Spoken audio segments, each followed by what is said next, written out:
Hey, this is Rachel, and you are listening to the Pieces of Grit podcast. This is another episode of The Grit List, where I run through a fairly short list of something that you can implement in your life today or in the short-term future.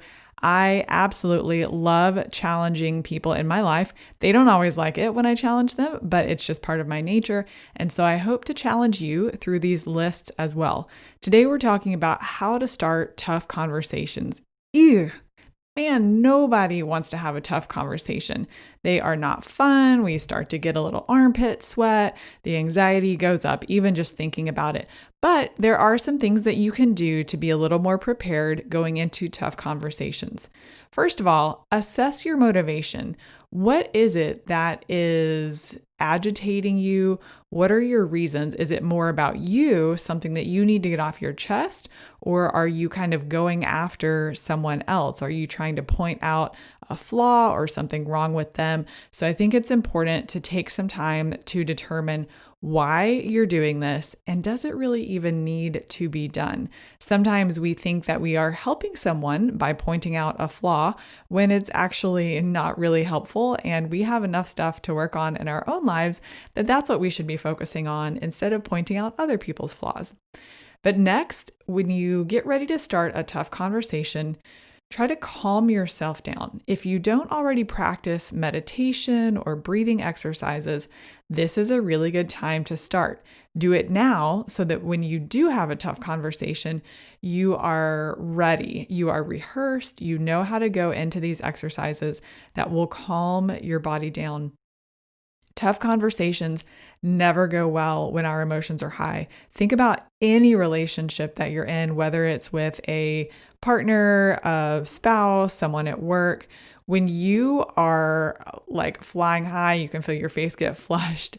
The words come out of your mouth that probably would not have come out otherwise, definitely words that should not. So try to calm yourself down, figure out ways to do that, to keep yourself calm through the entire conversation. Next, know your communication style. Do you need to have all of your thoughts processed ahead of time? Or are you better on the fly? You riff, you are a quick processor and a quick responder. I personally am a slow processor. I hate it so much, but it's the truth. It's who I am. I cannot make myself think and process and digest information any faster. So sometimes I'm definitely always rehearsing things in my head, but I kind of need to understand what I'm going to say when I go into a tough conversation. And then if it gets to a point where there's a whole lot of information that I wasn't aware of or things that I need to think through, I might even have to ask to continue the conversation at a later time. Again, it's not my preference, but I've learned that that is the way that I function best. And so it's okay to even kind of take a break, even if you need to step out of the room for a few minutes and not carry the conversation on to another day or something. But just know your style when you go in. The next thing is determine what you want to achieve from the conversation. Are you looking to get a pay raise? Are you addressing bad behavior in someone else or maybe even yourself, which is also a good reason to have a tough conversation when you are apologizing or confessing bad behavior? Are you perhaps seeking an apology from the other person? Kind of a side note on that. Do you think that is a possibility, or what would happen if your desired outcome doesn't happen? So I think figuring out what a win would be from the conversation is helpful to go in so that you kind of know the direction that the conversation is flowing the whole time, and you can gauge whether things are going well or going poorly. And either if you are that fast processor, you can regroup right there in the moment. If it's not going well, then maybe you need to end the conversation and readdress it at a different time or let it go. A lot of times a really great option. Let's see, we are on number 5 now. So strategize your timing. This is something that I learned, I don't even know if it was early in my career, but definitely through work, because as a single person, very work focused, I was definitely a workaholic, but I was on all the time. And thanks to not social media, but thanks to all of our electronic location, we can text people, we can email them. I had bosses who were like, hey, what I really need you to do is consolidate all of this into our weekly or bi-weekly meetings or one email, even one email a day, because I was just going on. And they weren't even tough conversations, but I learned that. And so think about the day of the week. Mondays might not be a great time to have a tough conversation. If that's the beginning of your work week, people have a lot of pressure, they have a lot on their mind, and so they're not always open and they don't have the margin in their brain to kind of have that extra conversation. Think about the time of the day, depending on, and this could be a relationship, it's not all about work, but if the person you're talking to is not a morning person, don't schedule that meeting for 8, 9, maybe even 10 a.m. in the morning. Choose a strategic time that is going to work for everyone. And because I am a woman and I understand this, if you need to have a tough conversation with another woman, you might even want to factor in hormones. And I get that we don't carry that around on a neon sign on our forehead, but you can usually kind of tell. So try to be respectful of what that other person is dealing with when you're going to go in and have a tough conversation. Finally, our last one on today's list of how to start a tough conversation is to choose a comfortable environment.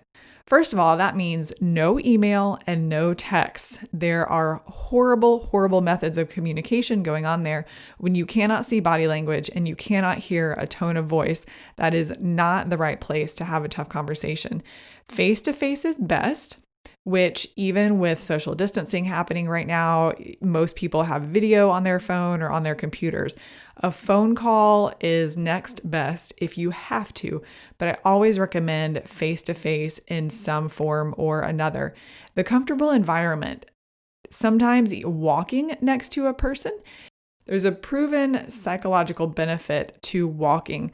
There is this pattern that happens as your feet are hitting the pavement, so you kind of get methodical, and sometimes it's easier to process. I don't have all the data on that. That's a whole other episode, which I would love to do sometime, but maybe it's going out for a walk, maybe it is being in nature, perhaps it's sitting on a couch versus being on one side of the desk. Think about your posture as you are starting this conversation. Try to make it as nice. And I know that sounds really touchy-feely, which is not my normal personality. So hear me when I'm saying that. Choose a comfortable environment. Although we don't ever want to have these tough conversations, life is full of them. So whatever you have going on in your life, be brave, but be prepared as well. So good luck in those tough conversations. Hey, before you jump off, wait. I would love for you to take a screenshot of what you just listened to, share it with even one person. It helps so much to grow the show, to get stars and ratings, and help other people find out about Pieces of Grit. And you can always find more resources at piecesofgrit.com, which if you just scroll down through the show notes, you can find a link there. You can find other resources such as a life purpose statement builder. I have goal worksheets that are less focused on writing out the tasks that you need to do every day and more geared toward figuring out your why, figuring out your motivation, and helping you set goals that you're actually going to stick to and that you can achieve.